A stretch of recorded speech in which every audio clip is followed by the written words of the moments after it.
धर्म अच्छी चीज है, लेकिन पाखंड अच्छी बात नहीं है। पाखंड से आदमी या देश या समाज का नुकसान हो सकता है, उत्थान नहीं।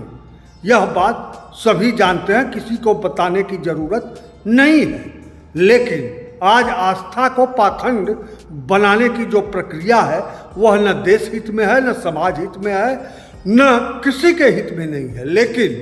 लेकिन कुछ मुस्लिम धर्म के पाखंडों को देखकर हिंदू धर्म में भी पाखंड को सही बता रहे हैं।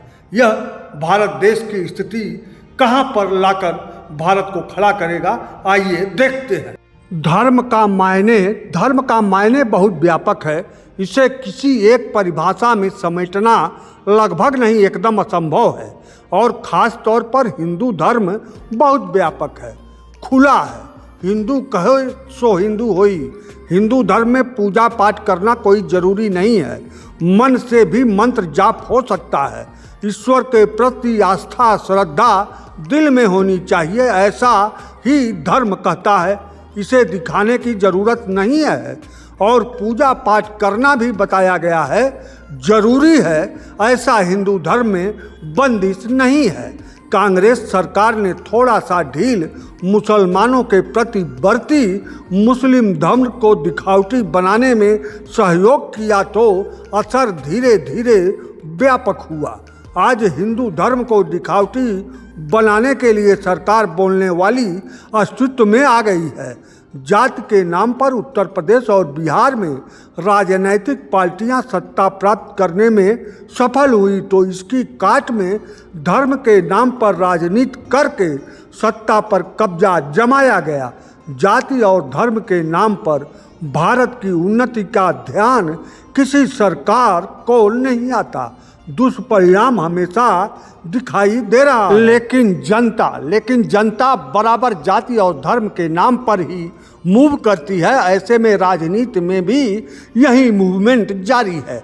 और भारत की बड़ी समस्या बढ़ती आबादी, जनसंख्या और बढ़ाने की अपील की जा रही है, अपील आ रही है। भारत को खोखला बनाने का जिम्मा ही जैसे राजनेताओं ने ले लिया है, एकदम सामने है। विश्व में कोई भी देश धार्मिक होकर उन्नति नहीं कर पाया।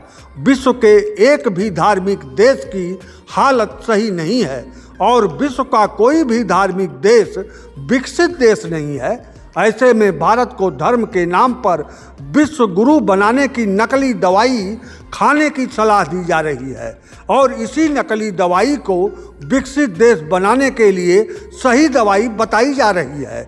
हिंदू धर्म में आस्था का बहुत महत्व है। दिखावे को नकारा गया है।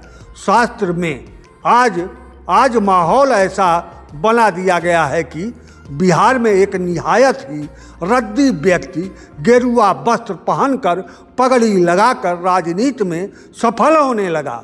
धर्म के नाम पर राजनीति, जाति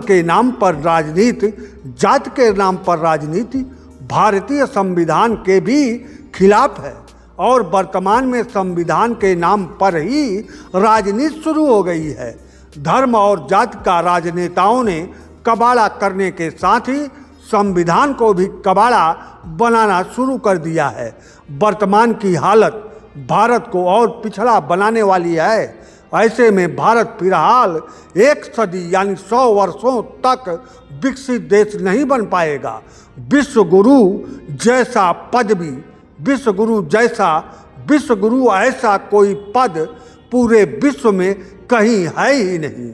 और सबसे बड़ी बात, एक छोटा सा उदाहरण विश्व में हालैंड का लिया जा सकता है, जहां धर्म को नहीं मानने वाली यानी नास्तिकों की सरकार है।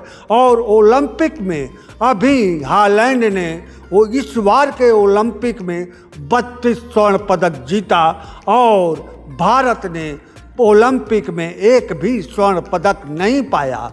अब विश्व गुरु कैसे बना दिया जाएगा, विकसित कैसे बना दिया जाएगा, यह जनता को पूछना चाहिए। लेकिन जनता आज भी धर्म और जात के नाम पर बटी है, और यह धर्म और जात के नाम पर बटी जनता को आज भी धर्म के नाम पर बट जाने में बहुत आनंद आता है। अंत में अंतिम बात हमारी सुन लीजिए और मनन कीजिए कि देश की उन्नति के लिए, समाज की उन्नति के लिए और स्वयं की उन्नति के लिए जरूरी क्या है। ईश्वरीय आभास एक खूबसूरत भ्रम है संघर्ष रत के लिए, संघर्ष करने वाले के लिए, संघर्ष में जी रहे लोगों के लिए।